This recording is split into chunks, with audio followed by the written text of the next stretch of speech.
right? So today we're gonna zip through the first part in Unit 4, maybe. See, we before Thanksgiving, that Monday before Thanksgiving, we watched a documentary that's actually also available on Canvas or Twitter. It's all about the Milky Way galaxy, which is beautiful. I like the documentary because it showed a bunch of pictures and there were experts to convince you of some things that it's hard for me to probably convince you of. Okay, so we'll see how that goes. This actually was something I posted on Monday before Thanksgiving too. Remember that to do well in here, you're going to want to complete and turn in 4 lab write-ups. Okay, and the way I do it is I met and did some things with y'all, and then also you can do things on your own, right? My two favorite things to do on my own if I was in this class would be the Constellations Lab, where you take when we come Wednesday, I'll bring you a November map. Wait, will it be November? Or you have a November map. December, yeah, I can't do that till next week, can I? Maybe Friday, we'll see. But I'll bring you an updated constellation map. Even in December, you can use your November map. It'll just be a little bit different, Friday, if it's clear, observatory, that's where I'll be. Full moon, bring your shades because it's kind of hard to see dim little things with the moon so bright. So I don't know why we start this survey the Monday before Thanksgiving break. I'm working on that because I think that's a dumb time to start a survey. A 2-week survey, no doubt. So the clock is ticking. We've gone to this new product called IDEA, and you should have gotten an email in your SEC email. And a lot of times students don't check their SEC email. So actually I posted the link out on Canvas. So it's kind of at the top there. It says take the survey. You might be like, oh, why take a survey? Well, because teachers want feedback. And actually we're required, the HLC, Higher Learning Commission, requires that we get feedback too.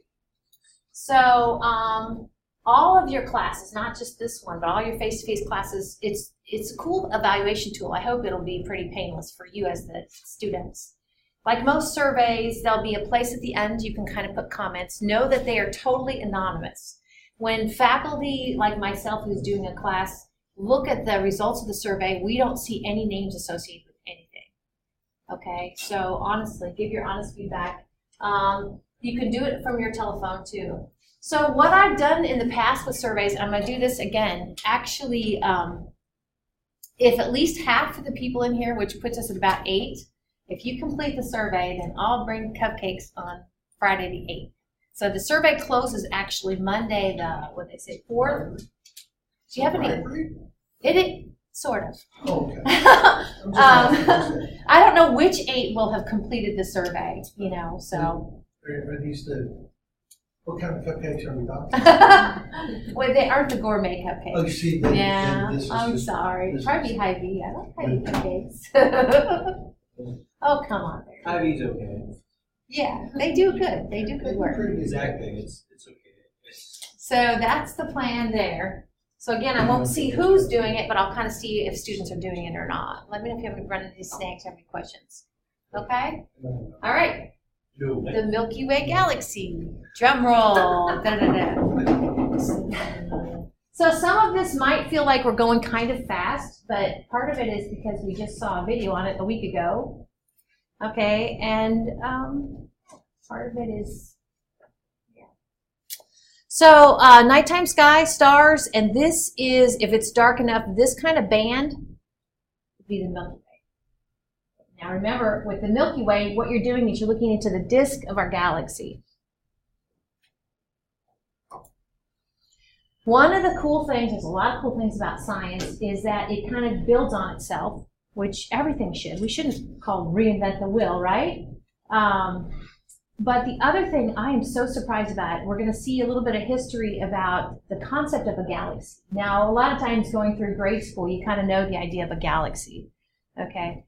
But it used to be that we didn't, up till the mid-1920s, which wasn't that long ago. The older I get, the shorter that looks ago. So about 1920 or so, we didn't understand the concept of a galaxy. So instead of galaxies, and I didn't bring in, I think I brought in earlier this semester, my Messier poster, which each box is a different Messier object. Remember Messier in the 1700s looked at kind of neat things like clusters. And at the time, he or his group of underlings also found these nebula. We talked about what nebula those are Messier objects. Another thing he found were these things called, they were type of nebula called a spiral nebula. And they just thought that was kind of a relatively close object, a spiral nebula. Well, you know where I'm going with this. Those spiral nebula actually ended up being galaxies. But it wasn't until 1920s that you understood that they're galaxies. So you're on the next slide, you're going to see just a state-of-the-art telescope in 1845. Okay. So rich people had these such toys, and so William Parsons, Earl of Rosse, it's his telescope coming up here in a minute. But what you're going to see that this amateur astronomer did was he looked through his telescope and he actually drew one of those spiral nebula. I don't want to throw you off because nowadays, of course, the spiral nebula actually are distant galaxies. Okay. So here's what Lord Rosse drew. Not bad. Spiral nebula, 1845-ish. And this is his high-tech telescope. That's one honking optical tube. Okay. I'm not sure if that almost looks, I don't see a lens at the end, so I'm kind of wondering if there's a mirror at the butt, kind of like a reflecting telescope. I'm curious about that. You can see you can move it up and down. I don't know how he moved it side to side. So this actually is Messier object number 51. Remember the M system, the Messier objects. It's just a way to catalog things. So this is what Lord Rosse drew, and this is a photograph of it. Not bad. Okay, but again, just another nebula, right? Wink, wink. So the spiral nebula. Let's see. So scientists, they go at it, right? So back in 1920, April 1920, the astrophysicists said, well, let's talk about those spiral nebula. And actually there were two sides to it. There was the Shapley side and the Curtis side. So Shapley thought those spiral nebula were relatively small objects, because I never can remember was it Shapley or Curtis. So Shapley was on the wrong side. Shapley said those objects, the spiral nebula, are just like another nebula that's kind of close to us. And Curtis said, no. Those spiral nebula actually are an island of stars. And the reason they look like nebula is because they're so far away. And what is a gaseous nebula, okay, how does this work? It's a gaseous nebula. It's far away. It just looks like pinpoints of light. Okay. So, of course, Curtis was right. But 1920, that debate where the scientists got together, kicked things around, kind of reminds me of speaking of kicking things around, Pluto getting kicked out. And was it 2006? Yeah. But anyway. So here's my funny for the day. Unfortunately, the debate generated much heat but shed little light. I know. I laughed when I wrote it. So the deal, Shapley or Curtis? Of course, Shapley was wrong. Curtis was right. But the thing that was missing was how far is it to these spiral nebula? Okay, are they kind of close? Do you guys remember from Side to Side, Monty Python song, how wide our galaxy is? 100,000 light years. 100,000 light years side to side, exactly. So kind of keep that 100,000 light years in mind. So if you're looking at something that's maybe 30,000 light years, that could be in the vicinity. What we're going to find out is the Andromeda galaxy, as it turns out, is like 2.5 million light years away. 100,000 light years, 2.5 million light years away. Okay, so there you go. But how did we get up with that distance? Okay, how do we know the distance? So this is after the debate in 1923. Of course, Hubble, you recognize the Hubble Space Telescope. Yep. Edwin Hubble was looking at the Andromeda Nebula. And of course, now we call it the Andromeda Galaxy, right? So he was looking at the Andromeda Nebula, and he was looking at a star that is a variable star. So if I go ahead and I draw, I'll put an L for luminosity, I'll put a T for temperature. What is this? Main sequence. HR diagram. It is an HR diagram. These are my main sequences. Very good. So what's this region up here? Giants, red giants. Yes, I'll just call them giants. Giants, red giants, supergiants. Up in this area, actually, there is some kind of wiggle. They kind of, let's see, luminosity. They kind of go up and down here. They jiggle up and down. Okay. There's the types of what we call variable stars. So we have two types of variable stars. We have Cepheid variable stars, and I think it's RR liner stars. Let's see that in a minute. But it's funny because I celebrate when we see women in science. So there's another woman in science. Prior to 1923, when Hubble was looking at the Cepheid variable star in the Andromeda Nebula, Henrietta Leavitt actually had discovered that if you study the, and I'm like doing like every 5 seconds, it's like a day to kind of go bigger, go brighter, go dimmer. It's more than just like that, but I'm just kind of showing you. It's brighter, dimmer, brighter, dimmer. If you check how the period of how long it takes to do one cycle, then actually you can backtrack that to its luminosity, which is a big hairy deal. Okay, you can know how much energy it's pumping out. Well, if you know how much energy it's pumping out, okay, I'm going to totally butcher this. I meant to look it up before. Let's see, what does little m stand for? Brightness. Brightness is a function of how much energy it's pumping out, and is it 4 pi? What's the D part here? Distance, yes. So, if we study a star, and it's got this period, we know its luminosity, okay? We can go ahead and measure its brightness or its magnitude, okay? Then we can plug it in and solve for distance. Exactly what he did with Henrietta Leavitt's help, okay? So we can solve for distance if we see a star, a variable star, in a cluster like that. Bottom line, he solved for distance, and what he came up with is 2.2 million, LY of course is light years away. 2.2 million light years to that spiral nebula. So that kind of changed the perspective, and that meant that, let's see, so which one was right in the debate a minute ago? Curtis was right. Curtis was right. That's it. This is not the Andromeda galaxy, which is Messier. Andromeda is M31. It's everybody loves Andromeda, M31. This actually is Messier Object 100, and they're kind of showing you several days apart. What, 5 days, and then more than 5 days. Kind of showing you the variable star. I can't see it. Sometimes I'm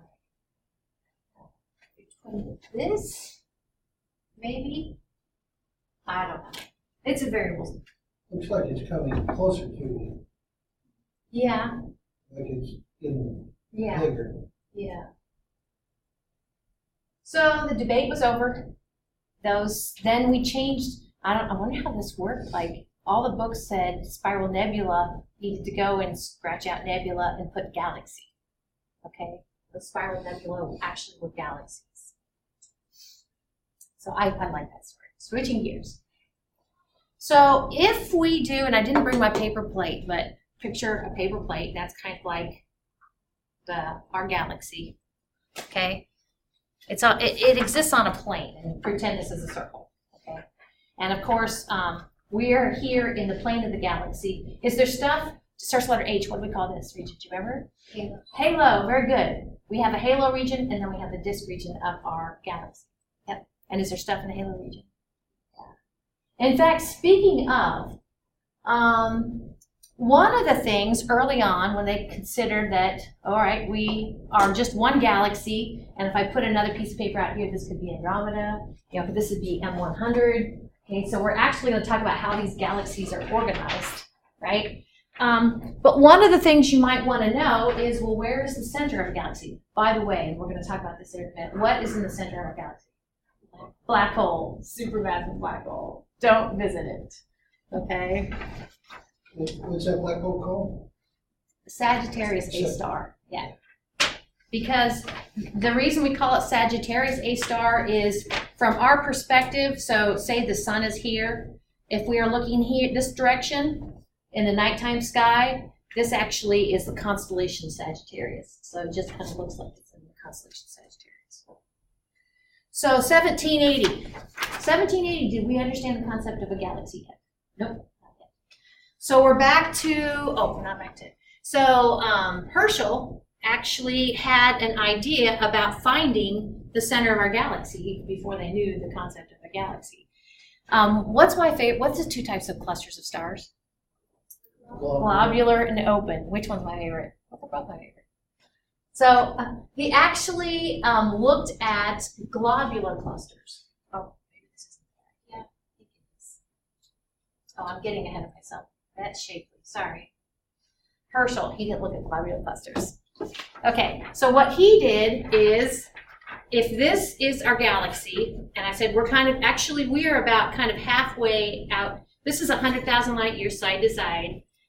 Black hole, okay, so we got what, about 25,000 light years? Does that seem right? We're about here. And we're actually orbiting, thank goodness, the center of our galaxy. So what he did was he looked at stars in all directions, and they seemed equal. So he's like, well, we must be the center of the galaxy. But the problem with Herschel is he didn't account for the fact that we can't see this stuff over here because there's dust in the way. So it's not a fair deal. So it was actually then, okay, we can't see because of dust. This is what you guys told me, two types of clusters. There's globular clusters and open clusters. Which type of cluster has the older stars? Globular clusters, exactly. So Shapley actually then, who was on the losing side of the debate, right? Curtis won, Shapley was wrong. Shapley found that Sagittarius A star, black hole, right? He found that there's in the halo region, there's kind of a hover of globular clusters here and a hover of globular clusters here. So in the halo region, surrounding the supermassive black hole. And actually that did work. So Shapley was right there. It's wrong there. So this is a globular cluster. It's kind of like a globular cluster. And in order to kind of gauge distances to these globular clusters, they again use the variables, okay, but they use the other type of variable star, which is the Cepheid variables. This is the RR line of variables. Again, variables are here, okay. Both of those types of variables can get you back to luminosity. You measure brightness, that's the apparent brightness, then you get to distance. It's a math thing. Okay, so distances and those. What are the two variable stars? There are the Cepheid and the RR liner. Okay, sorry. You're fine. So the galactic nucleus, home to Sagittarius A star, which is a supermassive black hole. This is just kind of showing you, this is kind of why I thought we could get through some of this quickly, because it's just another photograph kind of reinforcing these are globular clusters that think of them as hovering outside the supermassive black hole. Here's a term we'll be talking about with our galaxy and all galaxies. They have what's called the galactic nucleus. What do you think the galactic nucleus is? The galactic nucleus, so it's the nucleus of the galaxy. Where is it? In the middle. The nucleus of the galaxy. Galactic nucleus. And it's kind of cool that our galaxy, the Milky Way galaxy, is very similar to other galaxies. Most galaxies have a supermassive black hole. Okay. This actually is a photograph of the Milky Way. It's taken by, actually in the infrared region of, it's not visible, it's infrared. Infrared, kind of looking for the thermal signatures of stars and such. The problem with visibly looking at things is that, again, I go back to it's like trying to see, oh, I know. It's like if you were playing like Marco Polo or something in fog, okay, you couldn't see the person. But if you put on something that could look at for heat thermal energy signatures of people, you'd see them right through that fog. Okay, and so that's kind of what we do. They took a picture in Chicago of me in infrared. Oh, right? Yeah, I had my sunglasses on and the camera, and you could see just me and Joanna were all infrared with the sunglasses were black and the camera was black. That's cool. Yeah, it was great. That is cool. Thermal signature. So, yeah, it's hard to map our galaxy. And like I'm not sure if it says it here, but in order to understand our galaxy, I know one of the things the video said last Monday is we look at other galaxies. Okay. And then also in order to understand our galaxy, we can change the wavelength as we try to kind of tease the information out from our perspective. So there's the sun, supermassive black hole. What is this? Well, let's kind of see what we get in other wavelengths. Okay. And then understand what that information is.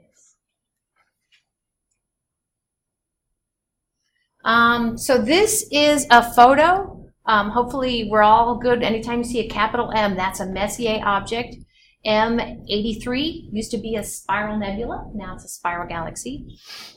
The thing about galaxies from our perspective, and we'll talk more about this when we talk about galaxies, is sometimes we can see them face on, which they're beautiful, but sometimes we only see them edge on, just because of how things go. They look like a line. The cool thing about this is you can kind of look for the little bulgy region. So this is M83 visible, and this is M83 using a different wavelength. 21 cm, of course, stands for centimeters, a longer wavelength. Doesn't it look like there's a whole bunch more stuff here than this? Yeah. This stuff right here, especially at this energy, what you're doing is looking for nebula material.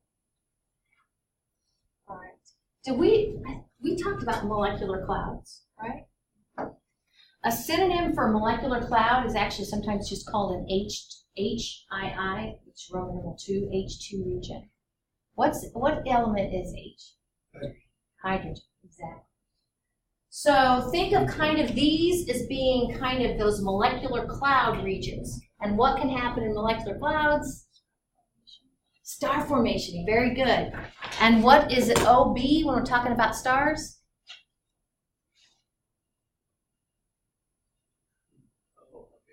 They're very big. They're OB, they're very big, they're very hot. Do you remember, and actually you had a question on your test, do you remember where we have the great-grandparents, the grandparents, the parents, and the kids? Okay, that's sort of what we call stellar propagation, is what's happening within these clouds. Oops, forgot to stop it. So anyway, that is so awesome. So what's this? What's that? Nucleus, yep, galactic nucleus. You think there's a supermassive black hole there? Oh my gosh. Well, anyway. There was like a Japanese probe that again was going to try to get some really good pictures of a supermassive black hole, and it just quit working. I don't know. Oh, we got sucked in. I know. It's just, sometimes I think I subscribe to too many things that are like, yeah. So I'm trying to be more careful with what I share. So this is not a photograph. This is if you were looking at Milky Way galaxy face on. And so you see the galactic nucleus, and do you see kind of an elongation to it? And that's actually even a special type of spiral. It's a spiral galaxy. We're going to talk more about galaxies in general. You can see the spiral arms. But if its galactic nucleus is elongated like that, we call that a bar, and so it's a barred spiral. So the Milky Way is a barred spiral. It used to be just a spiral. And from the barred spiral, you can see two major arms. Do you see the Scutum Centaurus arm? And those, by the way, are constellations. I'm not familiar with the Scutum. Must be a southern hemisphere constellation, Centaurus. So that's one major arm. The other major arm is this Perseus. Have you ever heard of the constellation Perseus? Me too. So we have those two major arms and then some minor arms kind of extending out. So the thing about spiral arms, whether it's the Milky Way galaxy or another galaxy, is the spiral arms is where you're going to find your activity with regard to hot new stars. What would you say about the lives of hot stars? They're short, yeah, they're relatively short. So there's the Milky Way. So our place on the Milky Way. So we talked about the nuclear, the galactic nucleus, the center, and you guys told me that, well, we have a halo region, right? And I think I already used the word disk up here. So galactic disk would mean this, right? And this, I've never really turned it into a test question, but I guess I could. When I go to make out tests, you probably have already kind of seen, I usually just go back to my notes and kind of see. But as it turns out, I kept telling you that we're about kind of halfway out from the supermassive black hole to the edge of our galaxy. And so we are on a minor arm. Of course, you've heard of the constellation Sagittarius arm. And our closest arm to us is the Perseus arm. Now, one of the things, and I don't know if I don't know if this has to do with the Milky Way galaxy or not, it probably does, is that here's the sun. Here's the sun. Okay, and here we have the planets. Okay, I could be the Earth, orbiting the sun. And I'm going to talk about it. Actually, the sun is orbiting the supermassive black hole. Okay, but it takes a while to complete one rotation, that one orbit. But my point was going to be, do you see where, if that's the supermassive black hole, do you see where 6 months later, okay, I see I'm in a different position relative to the plane of our galaxy. I'm going to see a different part of different stars and a different part of our galaxy. So actually, my point was going to be the Milky Way, it changes throughout the year, the band of Milky Way. And in the wintertime, even though it's cold out there, it's kind of the prettiest Milky Way around. All right, what else we got? So the anatomy of our Milky Way galaxy, again, looking at, this is not a photo, okay, but this is looking at us face on. You can kind of see the elongation, the bar in the galactic nucleus. The galactic nucleus, the center of a galaxy, supermassive black hole for most galaxies, it has what's called the nuclear bulge. So I mentioned that even if you see a galaxy like edge on like this, you should be able to kind of see the bulgy part, okay? And actually how bulged it is or how flat it is an indication of how spiraled up the arms are. We'll talk about that, or we'll talk about galaxies in general. So let's see, 100,000 light years side to side. How thick is it?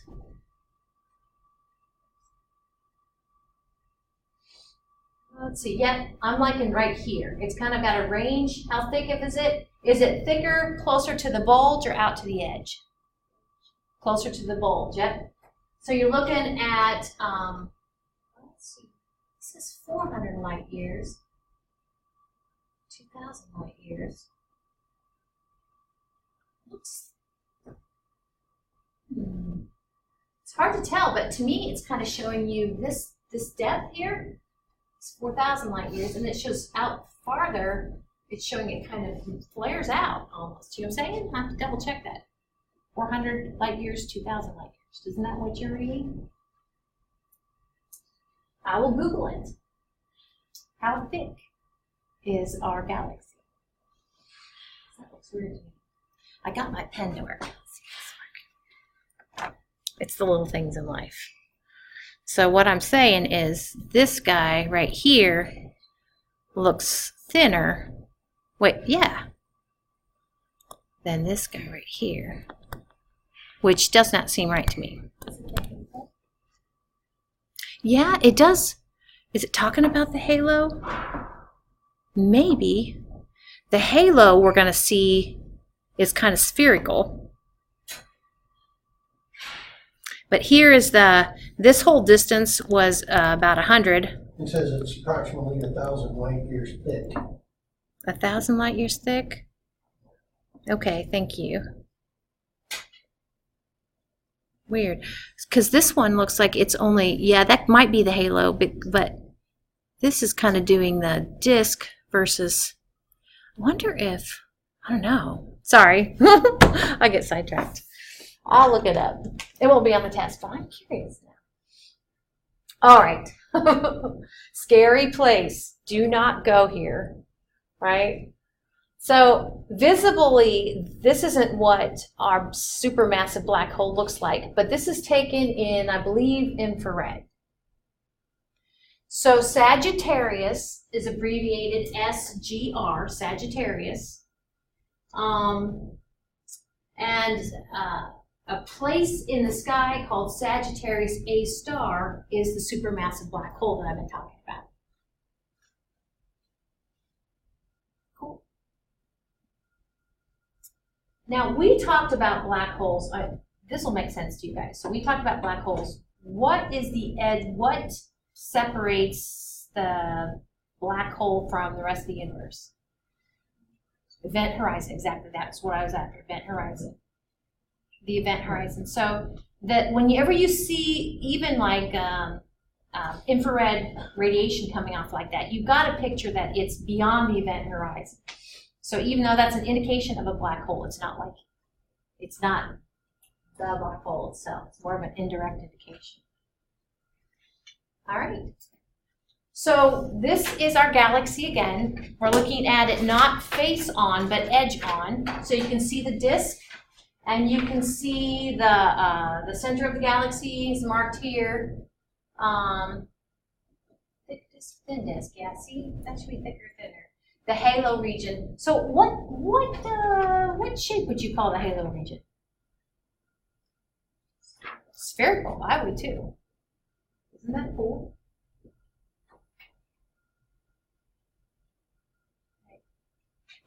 So before we talk about this, I was going to ask you this. Okay, sun, right? Planets. Let's compare. We're going to talk Kepler's laws here. So let's compare Venus, just looking, with Jupiter. So Jupiter's farther from the sun. How quickly does it move in its orbit relative to Venus? Do you remember how that works? The farther it is from the sun, does it move faster or slower? Slower, exactly. That was my point. And it's a gravity thing. It's actually Kepler's law of planetary motion, and it's a Newton's thing too, right? So the farther, Jupiter's farther, it has a bigger circle to go around, but literally it's traveling more slowly in its orbit. Okay? So I already told you that if we switch gears now, okay, that's not the sun. We're going to make that a supermassive black hole. And we're going to make me the star called the sun. And the sun is going around a supermassive black hole. We have, well, let's just go with that. So according to, if the supermassive black hole, which it does, has a lion's share of the mass in our galaxy. It should be kind of like the sun. So you would figure if you are farther, say you're on the edge of our galaxy, and you're, instead of 25,000 light years, say you're, 40,000 light years from the nucleus. So it should be like Jupiter. It should go more slow, right? Well, it doesn't.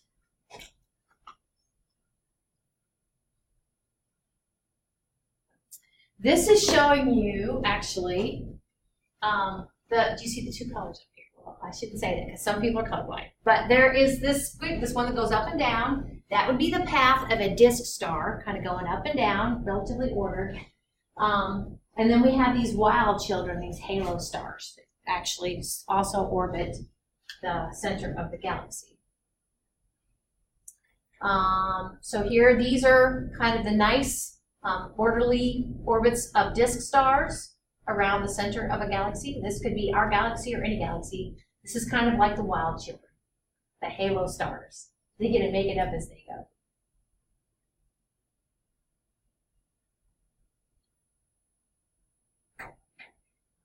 I kind of got ahead of myself. So let's see what we got here. We talked about the halo region has these older stars, globular clusters of stars that are kind of congregated around the center of our galaxy.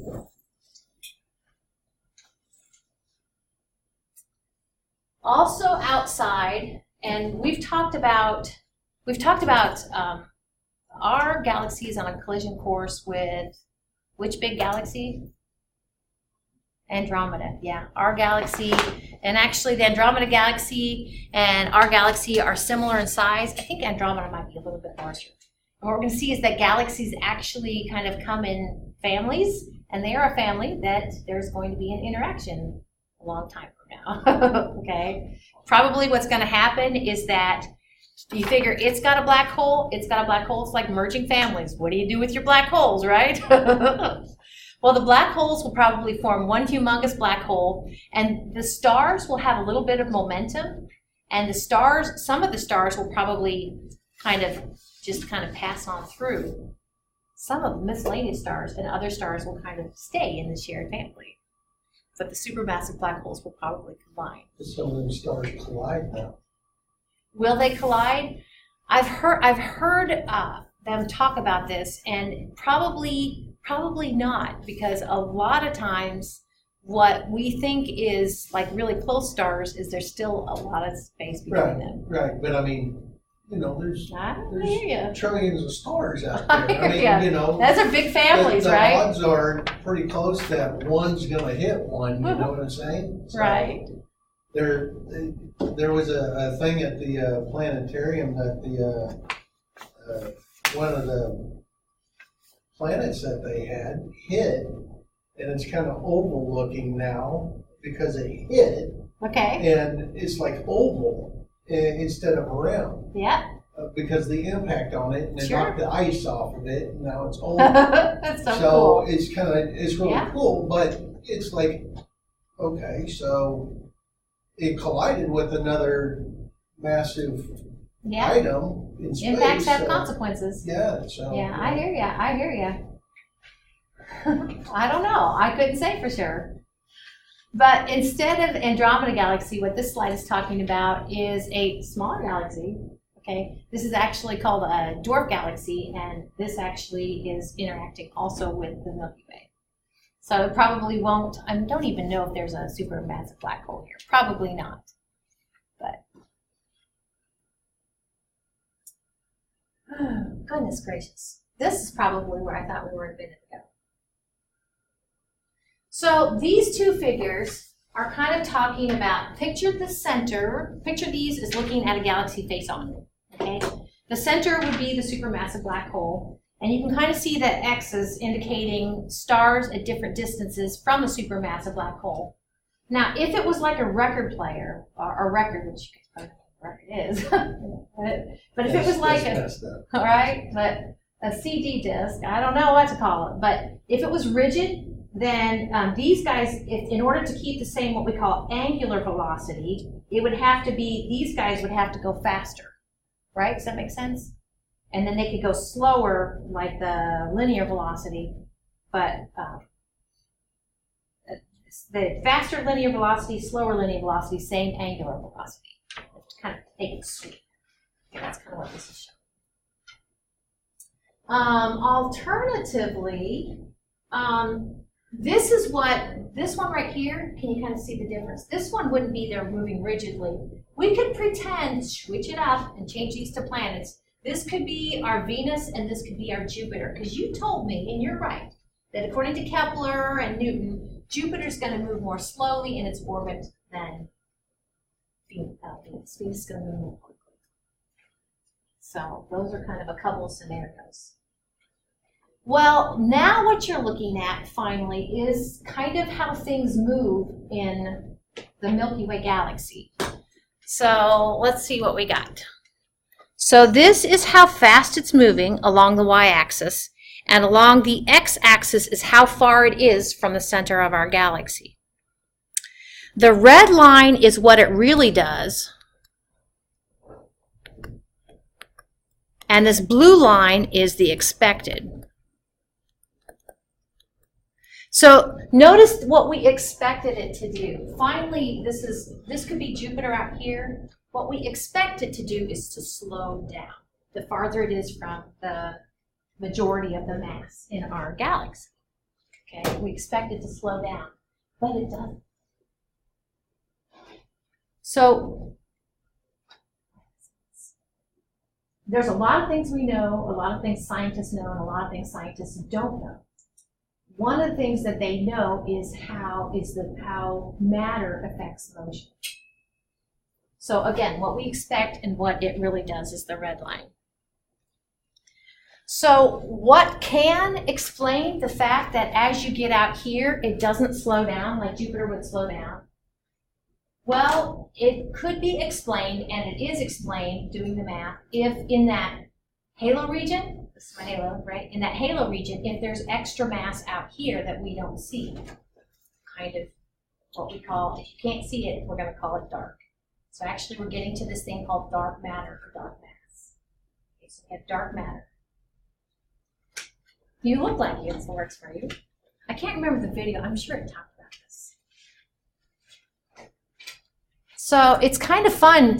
We can kind of picture, if you're looking at our galaxy edge on, you see the disk, and you kind of see it in this little bubble, you guys call it spherical. That's our halo region. And kind of think of that halo region as having dark matter strewn throughout. I think that is so cool. So what is dark matter? Well, it's dark so you can't see it. Okay. So it actually can fall into some categories of things we couldn't see. You can't see a black hole. Okay. You can't see a failed star. Remember we talked about those brown dwarfs that aren't ever going to turn into a star because they don't have enough mass. Can't you see that in infrared or UV? Can't you? You can for a while, but I guess I would say that, you know, if you give a failed star, you will definitely see a brown dwarf for a while. But you give it a while, it's going to radiate that thermal energy it got while it tried to become a star, and it's going to turn into something cold. Okay. Yeah, so eventually. Can't you mark that and say, well, there's the... Do you know what I'm saying? Yeah, well, I guess then I would say, well, what about before we had our eyes on the skies? You know, where are those? Right. So, yeah, but I hear what you're saying. Yeah. Or, and we're going to talk more about this actually after you take your unit exam, I think. We'll have more time to talk about it. It could actually, dark matter could be a combination of what we call normal matter and some kind of more exotic things. They're called massively, anyway, they have a machos. They have a cool name to them. Something just a little different. So this actually is a repeat slide. This, the blue line, is the blue line what it does or what we think it should do? What it does, exactly. And this dotted line here is what we think it should do. Yep, according to Kepler's laws, and actually Newton's laws too. So this deviation, the blue line is what it does, the red line is what we expected it to do, means that actually there's a large amount of mass associated with our galaxy, the Milky Way galaxy, that can't be accounted for even when we talk about the mass in the supermassive black hole at the center of our galaxy. So how massive is it? 90% of our galaxy. Where is it? Distributed in the halo region.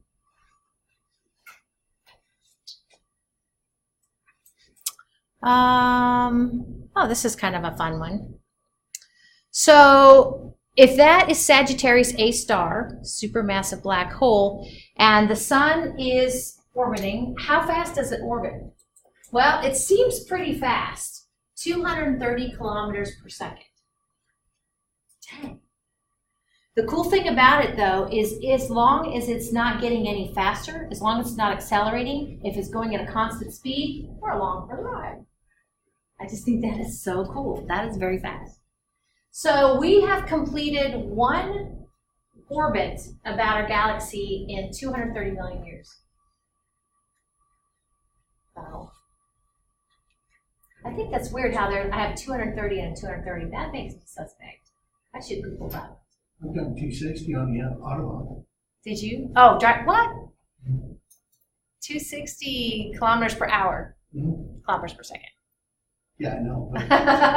Thanks. That's fast. I'm just letting you know. I've done 260 on the Autobahn. That's way too fast. I know. That was way too stupid, too. So, anyways. It was fun. It was fun. Let's put it there. So here we have Sagittarius A star, supermassive black hole. What are we doing for slides?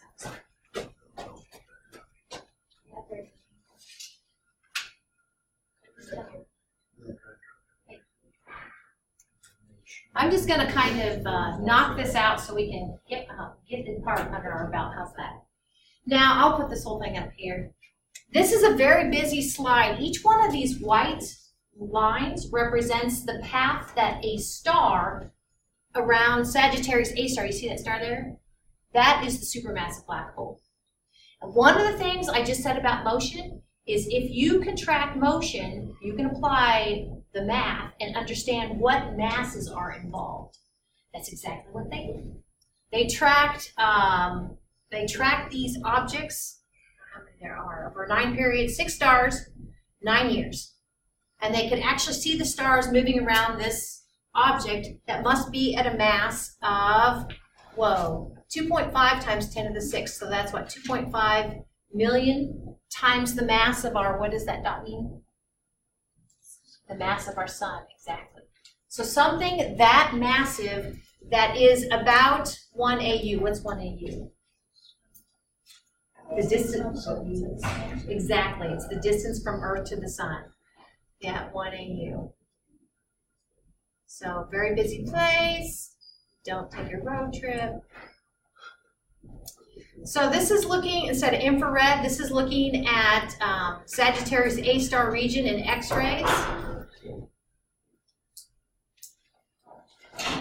Picture show. It looks dangerous. And this last slide, again, just shows you that 9-year period where we're tracking 6 stars. And I think the video I showed on Monday kind of showed the animated version of it. All right, cool. Cards is cards. Now I have one of these. I know Barry wasn't here. He's what you have. Anybody else need one? So I traveled to the land.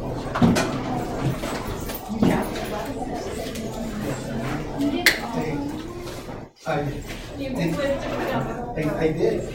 I actually went into this pond. It was just myself and the guy's like, he's like, what do you want to do? I said, well, I want to learn how to fly first. He's like, this is pretty cool. I said, really? Just remember, I ate. He's like, please don't go check it out. I said, well, okay, I'm pretty good. He's like, you're not claustrophobic, are you? I said, no, I was a tanker. He's like, oh, you're good then. I said, yeah. And I said, and then I want to visit a black hole. He's like, this is cool. He's like, this is probably my favorite. He's like, So yeah. was this at That's Madison, or actually, no, this is at the Museum of Science and Industry. And when you Good. Guess you got a B plus in the last biology test. Wow. 100 light years travel section. You gotta hustle. So we're gonna go outside got space. tired. I Okay. didn't go We're gonna turn around. Okay, do your little Jim Waddle drinks. Okay, that's what you do. That's the mom I aspire to be. We're flying My like mom knows. all over the place. Definitely. Then we did IMAX for. Hey, what's up anyway? Planet Given. Have you heard of Planet Not Given? much. Planet Given. You have a good Thanksgiving? Yeah, ate too much. Hey, Lily, how are you? Pretty good. Did you have a good Thanksgiving? Okay, what about you? But that one you got there anyway, Maya. And I mean, it's just ridiculous. And it's like, it takes, what do you say? It takes 12,000. Oh, I know. 2,000 years to make one more.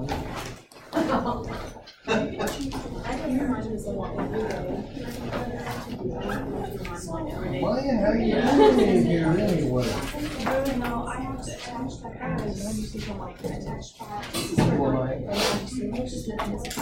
write our I just had to have Shelby when I have the Okay. attach it. Let's see here. Usually there's like teachers would send me to them so they would see. No, I actually really attach it to this. Yeah. Okay, so I will double check because there's a separate version. Let's see. Yeah. And you're saying an email, is there information in the email? I have to talk to your last. I think it's just. Oh, and you are a member of finance? Yes, I am. That's right. Yeah. I will, what?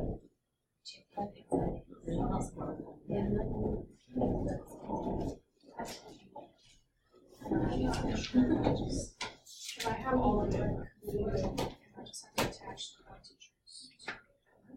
So what? There you go. You guys got one. Can I do it right after class? Is that okay with you, Jasmine? Thank you, Jasmine. I appreciate that. Kenzie's got one too, I guess? You bet. I'll do it. Mackenzie. Yeah, how are you? Good. Pretty good. Hey, Libby, how are you?